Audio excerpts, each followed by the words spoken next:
Jour de fête à la maison diocésaine Saint-Pierre de Strasbourg, où les sœurs de la Providence de Saint-Paul de Cara célèbrent leurs 10 ans de présence. Une congrégation de sœurs africaines fondée au Togo il y a tout juste 50 ans.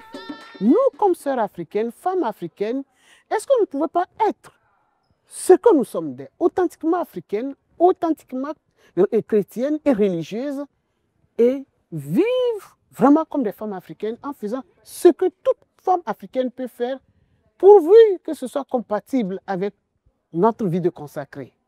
Ce qui fait qu'aujourd'hui, on a des enseignantes, des infirmières, des sœurs qui travaillent comme experts comptables, comme inspecteurs de travail. Nous faisons tout.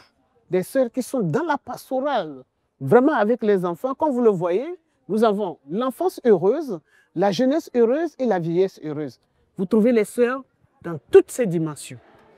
L'arrivée des sœurs à Strasbourg n'est pas sans relation avec la présence missionnaire alsacienne au Togo depuis le 19e siècle, en particulier les sœurs de la Divine Providence de Ribeauvillé et de prêtres alsaciens.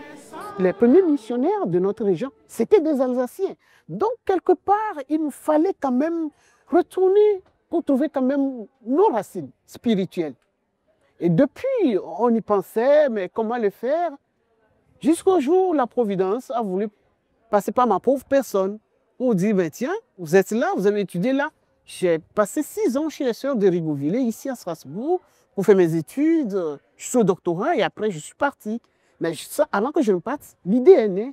On s'est dit, c'est l'heure de la Providence de rendre ce que nous avons reçu.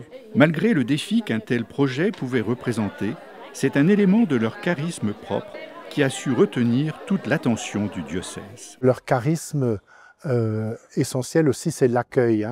C'est là-bas au Togo, l'éducation des enfants, des jeunes, le soin des personnes âgées, mais aussi elles ont un grand charisme autour de l'accueil.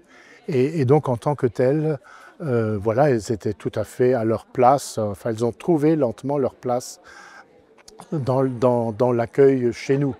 Mais disons, ça s'est construit, je dirais on a construit sans doute les choses petit à petit et ensemble. Voilà, c'était quelque chose de nouveau et pour elles et pour nous. Et pour nous, c'était aussi de les accueillir, c'était l'accueil d'une autre culture, c'était une ouverture de la maison, mais c'était aussi une présence de la vie consacrée aussi dans notre maison. La communauté religieuse, ça apporte quelque chose au niveau de la présence permanente, pas seulement du travail qu'elles font, mais il y a une certaine qualité de relation qui se développe, qui est très très intéressant, et puis tout l'aspect spirituel. Même s'il y avait eu d'autres choses avant, mais en fait, ça s'est vraiment développé grâce à la présence des sœurs. C'est en 2015 qu'une équipe de 3 sœurs arrive du Togo pour commencer une aventure qui n'était pas sans difficulté pratique, climatique et culturelle.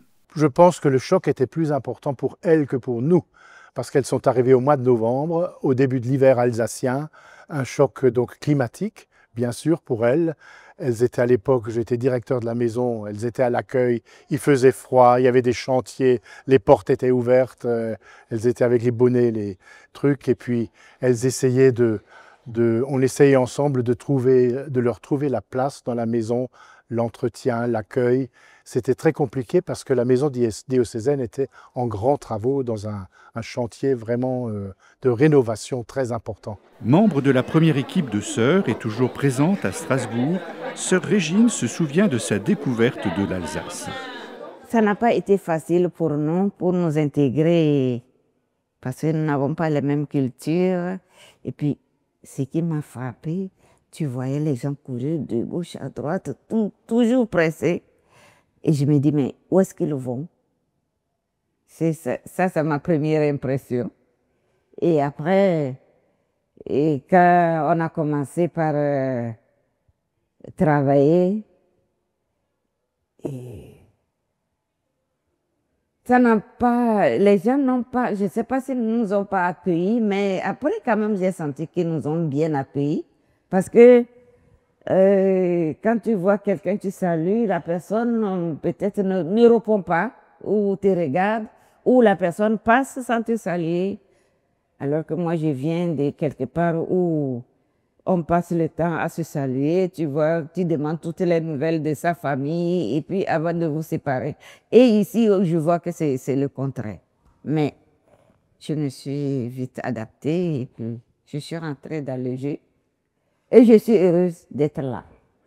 En ce 10e anniversaire, force est de constater que le bilan de cette présence n'est que positif et même surprenant. J'ai toujours dit à Monseigneur Doré, on peut ne pas naître alsacien, mais on peut le devenir. Si on résiste un certain temps entre Vosges et Reims, et si on s'adapte, ben finalement on devient alsacien. Et je pense qu'elles sont en train de devenir un peu alsaciennes. Voilà donc comment ces sœurs du Togo sont devenues 10 ans plus tard alsaciennes.